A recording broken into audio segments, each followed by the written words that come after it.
Hi friends, welcome back to Sahana Badam vlogs. ಇವತ್ತು ನಾವು ಅಡಕಮಾರನಹಳ್ಳಿಯಲ್ಲಿರುವಂತಹ ಅಭಯಹಸ್ತ ಆಂಜನೇಯ ಸ್ವಾಮಿ ದೇವಸ್ಥಾನಕ್ಕೆ ಬಂದಿದ್ದೀವಿ. ಈ ವಿಡಿಯೋವನ್ನು ಸ್ಕಿಪ್ ಮಾಡದೆ ನೋಡಿ. ನಿಮಗೆ ಈ ಟೆಂಪಲ್ನ ವಿಶೇಷತೆಗಳು ಮತ್ತು ಇದರ ಒಂದು ಪ್ರಾಮುಖ್ಯತೆಯನ್ನು ನೀವು ತಿಳ್ಕೊಬೋದು. ಹಾಗೆ ನಮ್ಮ ಚಾನಲ್ನ ಸಬ್ಸ್ಕ್ರೈಬ್ ಮಾಡಿಕೊಡಿ. ಇದು ತುಂಬ ವಿಶಾಲವಾದಂತಹ ದೇವಾಲಯ. ಇಲ್ಲಿ ಆಂಜನೇಯ ಸ್ವಾಮಿ ಎಷ್ಟು ಬೃಹದಾಕಾರದಲ್ಲಿ ಕಾಣಿಸ್ತಾನೋ ಅಷ್ಟೇ ವಿಶಾಲವಾಗಿ ಈ ದೇವಸ್ಥಾನ ಕೂಡ ನಿರ್ಮಿಸಲಾಗಿದೆ. ಈ ದೇವಾಲಯವು ತುಮಕೂರು ಬೆಂಗಳೂರು ಹೈವೇಗೆ ಅಟ್ಯಾಚ್ ಆಗಿರುತ್ತೆ. ಹೈವೇಗೇನೆ ಸ್ವಾಮಿ ಆಂಜನೇಯ ಸ್ವಾಮಿ ದರ್ಶನ ಕೊಡ್ತಾರೆ. ಬೆಂಗಳೂರಿನಿಂದ ತುಮಕೂರಿಗೆ ಹೊರಡುವಾಗ ಎಡಭಾಗದಲ್ಲೇ ಇರುತ್ತೆ. ಇವಾಗ ನಾವು ಪರಮೇಶ್ವರನ ದರ್ಶನ ಪಡ್ಕೊಂಡು ಸಾಕ್ತಾ ಇದ್ದೀವಿ. ಜೈ ಸಂತೋಷಿ ಮಾತಾ. ಇವಾಗ ಸಂತೋಷಿ ಮಾತನ ದರ್ಶನ ಮಾಡ್ಕೊಳ್ಳಿ.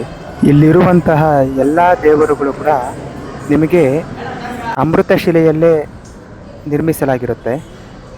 ಇವಾಗ ನಾವು ಶ್ರೀರಾಮನ ದರ್ಶನ ಪಡ್ಕೊಂಡು ಸೀತಾರಾಮ ಲಕ್ಷ್ಮಣ ಸಮೇತ ಇವಾಗ ನೀವೇನು ನೋಡ್ತಾ ಇದ್ದೀರ ದೇವರ ದರ್ಶನ ಪಡ್ಕೊಂಡು ದೇವಸ್ಥಾನದ ಬಹುಮುಖ್ಯವಾದ ದೇವರಾದ ಬೃಹದಾಕಾರದ ಏಕಶಿಲಾ ಆಂಜನೇಯ ಸ್ವಾಮಿಯನ್ನು ದರ್ಶನ ಮಾಡೋಣ.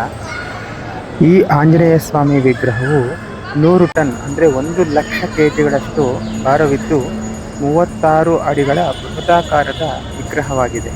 ಈ ದೇವಾಲಯವು ಬೆಳಗ್ಗೆ 8ರಿಂದ 12:30ವರೆಗೂ ಇರುತ್ತೆ ಮಧ್ಯಾಹ್ನ. ಸಾಯಂಕಾಲ 4 ಗಂಟೆಯಿಂದ ರಾತ್ರಿ 8:30ವರೆಗೂ ಓಪನ್ ಇರುತ್ತೆ. ಈ ದೇವಾಲಯದಲ್ಲಿ ಸ್ವಾಮಿಯವರ ಅನ್ನದಾನ ಪ್ರಸಾದ ಸೇವೆ ಕೂಡ ಇರುತ್ತೆ. ಹಾಗೆ ದೇವರನ್ನು ನೋಡ್ತಾ ಇದ್ರೆ ನಮ್ಮನ್ನು ನಾವೇ ಮರೆತು ಬಿಡ್ತೀವಿ.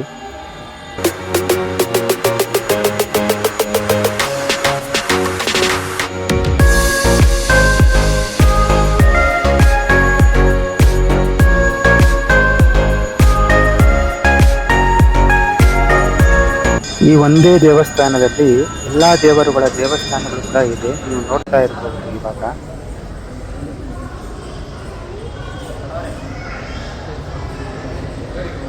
ಬಾಲಹನುಮ